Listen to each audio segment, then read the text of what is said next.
కాకినాడ అశోక్ నగర్ లో గల నారాయణ స్కూల్ 3వ వార్షికోత్సవ వేడుకలు ఘనంగా నిర్వహించారు.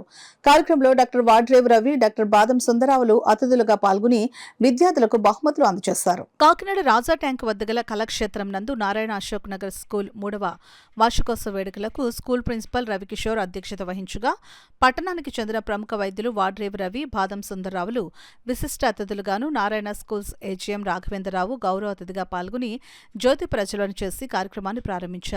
ఈ సందర్భంగా ముఖ్య అతిథులుగా హాజరైన పట్టణానికి చెందిన ప్రముఖ వైద్యులు వాడ్రేవ్ రవి, బాదం సుందరరావులు విద్యార్థి దశ నుండి ఉన్నత విలువలు పెంపొందించుకుని కష్టపడి పట్టుదలతో చదివినట్లయితే భవిష్యత్తులో ఉత్తమ పౌరులుగా గొప్ప స్థాయిలో స్థిరపడతారని తెలియజేశారు.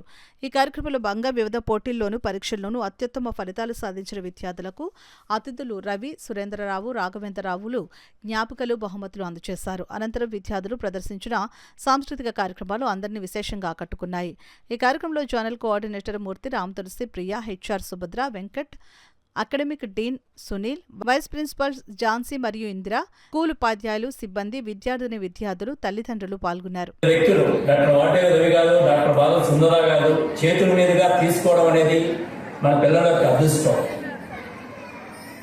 అలాగే నేను కండక్ట్ చేస్తున్నటువంటి కో-కరిక్యులర్ యాక్టివిటీస్ ఏదైతే ఉన్నాయో 100% మన రీసెంట్గా అయినటువంటి ఎంఓసికి మన పిల్లలు ఏదైతే ఎక్సలెంట్గా ప్రాపర్టీస్ యూజ్ చేసి ఎక్సలెంట్ కమ్యూనికేషన్స్ తోటి చెప్పడం జరిగింది. దానికి మీరందరే సాక్ష్యం. చాలా మంది పేరెంట్స్ కూడా దానికి అటెండ్ అయ్యారు. వచ్చిన జడ్జెస్ కూడా వాళ్ళు లక్ష్యంగా పేరు ఎవరికి ఫస్ట్ ఇవ్వాలి, ఎవరికి సెకండ్ ఇవ్వాలని ఫైనల్ గా తేల్చింది ఏంటంటే ఆల్ ఆర్ విన్నర్స్. అంటే ఆ స్థాయిలో మన స్టూడెంట్స్ ఏదైతే ఉన్నారో వాళ్ళు అద్భుతంగా పార్టిసిపేట్ చేశారు. దానికి మా సాఫ్ట్ స్కిల్ డిపార్ట్మెంట్ కూడా ఈ సందర్భంగా అభినందనలు తెలియజేస్తున్నాం. అలాగే ఈ academic year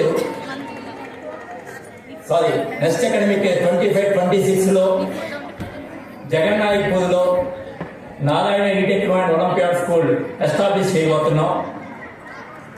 Gandhi centenary school ప్రీమిసెస్ లో 25-26 నుంచి స్టార్ట్ అవుతుంది. అలాగే 26-27లో 2 CBSE స్కూల్స్ కూడా ఎస్టాబ్లిష్ చేయబోతున్నాయి.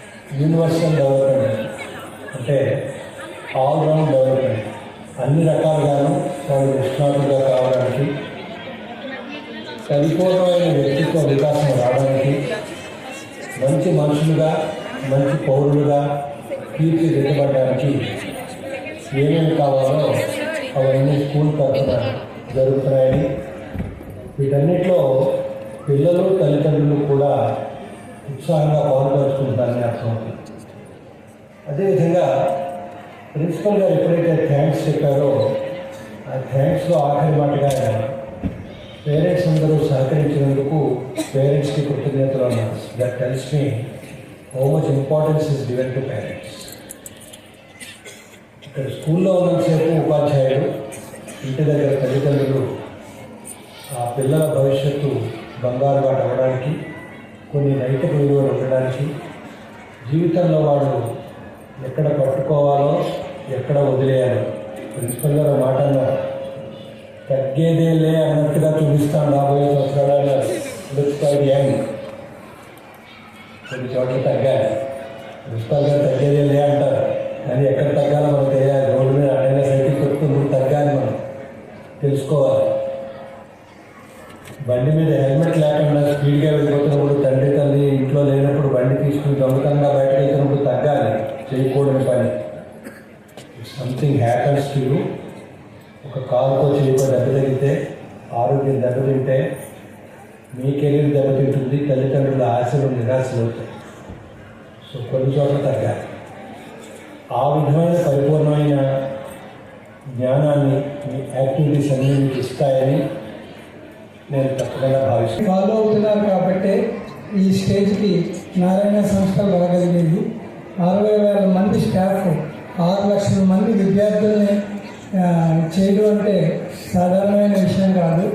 ఇంత ఎక్సలెంట్ వర్క్ చేసిన ఈ టీంని నేను అభినందిస్తున్నాను. అలాగే స్టూడెంట్స్కి నేను క్లుప్తంగా 2 విషయాలు చెప్తాను. ఈ వయసులో కష్టపడితే జీవితాంతం సుఖపడతారు. ఈ వయసులో సుఖపడితే జీవితాంతం కష్టపడాలి. సెటిల్మెంట్ అనేది లైఫ్లో రాదు. అందువల్ల ఈ విద్యార్థి దశని చక్కగా ఉపయోగించుకొని హార్డ్ వర్క్ చేసి చక్కగా సెటిల్ అవ్వాలనేది నేను చెప్పే చిన్న సలహా. యాక్చువల్గా మేము ఫాలో అయిన ప్రిన్సిపల్ అదే. ఇవాళ కాకినాడ లాంటి రిమోట్ ప్లేస్లో ఉండి ప్రపంచవ్యాప్తంగా నేను కన్సల్టెన్సీ సర్వీస్ చేయగలుగుతున్నాను అంటే కేవలం చదువుకునే రోజుల్లో మేము చేసిన హార్డ్ వర్క్ వల్ల, ఆ నాలెడ్జ్ సంపాదించడం వల్ల ఏ విధమైన పబ్లిసిటీ లేకుండా ఈ స్టేజ్కి రాగలిగాము. ఆ రకంగా రావాలి అంటే హార్డ్ వర్క్ ఈ చిన్న వయసులో చేయాల్సి ఉంటుంది. అది చేయాల్సిందే అని విద్యార్థులకు నేను చెప్తున్నాను.